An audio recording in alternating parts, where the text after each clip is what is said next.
The Lou Dobbs Tonight A-Team is here. Elise Wheel, she is former prosecutor, Fox News legal analyst, syndicated columnist Miguel Perez, and out in Los Angeles tonight, political analyst and columnist Carl Jeffers. Carl, let's start with you. What in the world is going on with Donald Trump in Vegas, not staying in Vegas, those F-bombs all over the media? In fact, it's probably Vegas that's the only place where they're not staying, because people out there don't care about it, but it's really mushrooming around the country. You know, I think it's just that he's in unfamiliar territory now, Lou, and the reality is... yeah, I said Lou. I heard you. Okay, and the reality is, Lou, that he's got to understand that you just can't say the first thing that comes to your mind, and you can't even make gestures that are, in fact, considered in bad taste if you're running for president. I mean, Al Gore, all he did was just sigh, didn't even say anything in the debate with George Bush, and they excoriated him for weeks. And you're hearing wait now a second. from top Republicans. You can't say the first thing that comes to your mind and run for president? I mean, where have you been? You can't do that and be serious anymore. And top conservatives now throughout the country are beginning to criticize Trump and tell him to get out of the race. Do you remember the movie Network? It's probably way before your time. Of course. With Howard Beale. Remember, he goes outside in New York and he says, "I'm mad as hell and I'm not going to take it anymore." I think that's kind of what Trump was getting at. I'm not sanctioning the F word, believe you me, but I think that's really what his message was. And, you know, that doesn't mean you don't take him seriously. What do you think? Well, Network was not before my time, but that's true.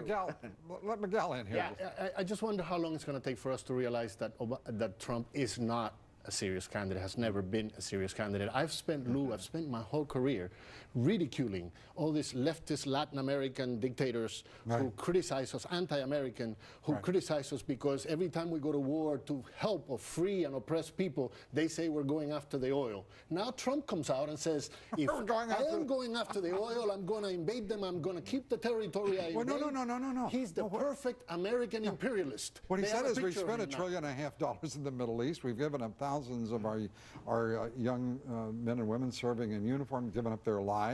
He's saying, we should get what the hell? Let's get the oil. We should get the riches from it. That's what he's saying. I don't agree. Yeah, but you know what, it's not a question of It's crazy. I'm just keeping the record straight. Trump should have quit. Trump should have quit while he was ahead. He actually had a case to make that. Why does he scare you so much, Carl?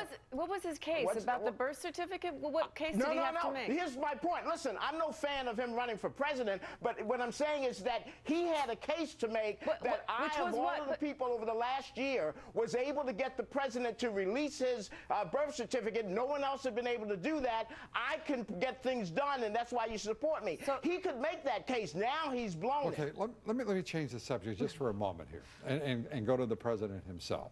The most recent poll, 60% of folks now don't approve of this president's economic policies. At least things are going the wrong direction here for this president. What should this president do? Well, first of all, you can't take a poll that's today and say he's not going to win a re-election. That just makes. I know, you're not saying that, but people are saying that. I mean, how could he possibly win with this kind of low approval rating? It depends on how the economy is doing in 2012, what our gas is like, what our housing market is like. I mean, and that can change around in a minute. And we are very short memories. If things are good when the election rolls around, and when we have somebody like Trump that's running the F-bomb against someone like Obama with his long-form now birth certificate, that's a different story. I agree with everything you said, all the points you made, except you missed one. Okay. We don't know his opponent. We don't know his opponent yet. We don't. A lot depends on who the Republicans nominate. And obviously, that's going to be the big question. And so we're going to answer that question. You guys are going to answer that question right here next, because we're going to take a quick commercial break. But first, here's what the judge has coming up next on Freedom Watch. We'll be right back with our panel. Coming up at the top of the hour on Freedom Watch, Mr. Dobbs, Congressman Thaddeus McCotter and Daniel Webster are battling their own leadership to cut spending and debt. That would be the Republicans in the House. And I go toe-to-toe with our good buddy Stuart Varney over the absurdity of the British monarchy in light of the royal wedding. What do you think about that, Lou? Should God save the Queen? That and more tonight on Freedom Watch. With the unstable economy and massive federal deficits, investors are flocking to gold and silver.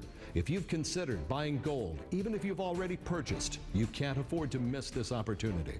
For a limited time, Merit Financial is offering some of our most popular coins and bullion at 1% over dealer cost. Are you interested in gold eagles, bars, or Krugerrands? All 1% over dealer cost. Do you buy Swiss francs, British sovereigns, or Austrian ducats elsewhere?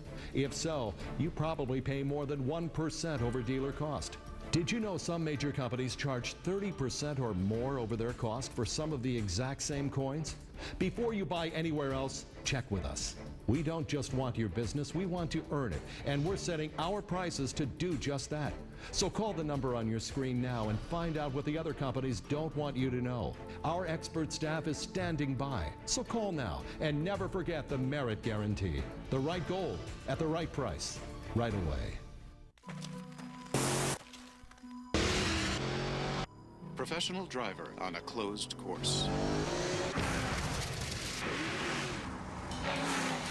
Do not attempt at home. Always wear your seatbelt. And please, drive responsibly. It's the most fun you can legally have. See your authorized Mercedes-Benz dealer for exceptional offers on the C-Class. We're America's Natural Gas, and here's what we did today in homes all across America. We created the electricity that powered the alarm clocks and brewed the coffee. We heated the bath water and gave Kelly a cleaner ride to school, cooked the cube steaks and steamed the veggies, entertained Dad and Mom and a neighbor or two, kept watch on the house when they slept. And tomorrow, we can do even more. We're cleaner, domestic, abundant, and ready now. We're America's Natural Gas, the smarter power today. Learn more at anga.us.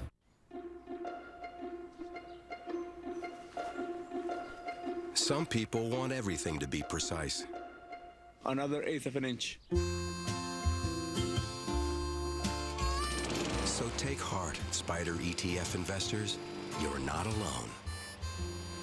Before investing, consider the fund's investment objectives, risks, charges, and expenses. Contact Spider ETFs at 1-866-787-2257 for a prospectus containing this information. Read it carefully. Well, I said our panel is going to tell us who the Republican nominee will be. Let's start with you, Miguel. I don't know yet. I have no clue. I hope it's a moderate. I hope it's a moderate. A moderate? Yes. A rhino? Come on. That's rare for a Republican nowadays, but I think we need a moderate, and that's the only way they're going to beat Obama. What do you think, Carl? Well, I think that, number one, the race is going to be closer than people think, but this president is going to be very difficult to beat. He's got a huge base of minorities, African Americans and Hispanics, and independents, $1 billion war chest, and the incumbent president. Mitt Romney's the only one that's got a chance, but right now, even the poll numbers showing the president low. Every time you put a name next to him, his president's numbers go up. Promise me, Carl. Calm down. I'm out. I'm out. I'm out. You know what? Remember where we were? You can all remember this when Governor Palin was announced as a VP presidential nominee. I think it's going to be somebody like that, somebody we've never even heard about. That, you know, and well, how about Governor Palin? Well, now we've heard about it, so that wouldn't be the same. So it doesn't work. That doesn't work. No. My theory is going to be somebody that we have not heard about. We're going to remember where we were when we hear that name. Well, I'm going to remember where I am or will be when they actually get to the point of balancing the federal budget. What's going to happen when Congress returns next week on the debt ceiling? Will the Republicans, will Democrats actually hold the line on the debt ceiling? They have to raise a debt ceiling. Nobody's saying that they're not going to raise a debt ceiling. The question is going to be how many cuts have to be made before that compromise is made. It has to happen. Carl? Yeah, what people forget is the debt ceiling is not the deficit. The deficit's what people can object to because it's the ongoing spending. The debt ceiling is to pay for what we've already committed, what we've already borrowed, and the full faith and credit of the United States is at stake. We will raise the debt ceiling, but the Republicans will use their leverage to get some major cuts and concessions. Miguel, what do you think? You get the last word. It should not be with conditions. We should raise the debt ceiling, period. No conditions. No conditions for the Republicans on this because we're hurting the economy just by talking. Just by threatening to do this, we're hurting the economy. I disagree, because then if you have no conditions at all, then it's just the deficit, the debt ceiling and the deficit will be hand in hand. You can't just say there's going to be no end to it, because then there's no end to it. By the way, you cannot signal to the rest of the world that we're about to go into I never thought I'd say this, but let Carl get in the last word real quick. we've raised the 15 debt seconds. ceiling 66 times since World War II. There's never been conditions before. The only reason I'm saying there will be is because Republicans have leverage now, because finally Americans are mad about that too. Normally they Carl, don't care. thank you That's very the point. much. Elise, thank you very much. I did. I gave you the last word. You took the last. It was perfect. Miguel, thank you. Great to see you. That's it for Lou Dobbs tonight. We thank you for joining.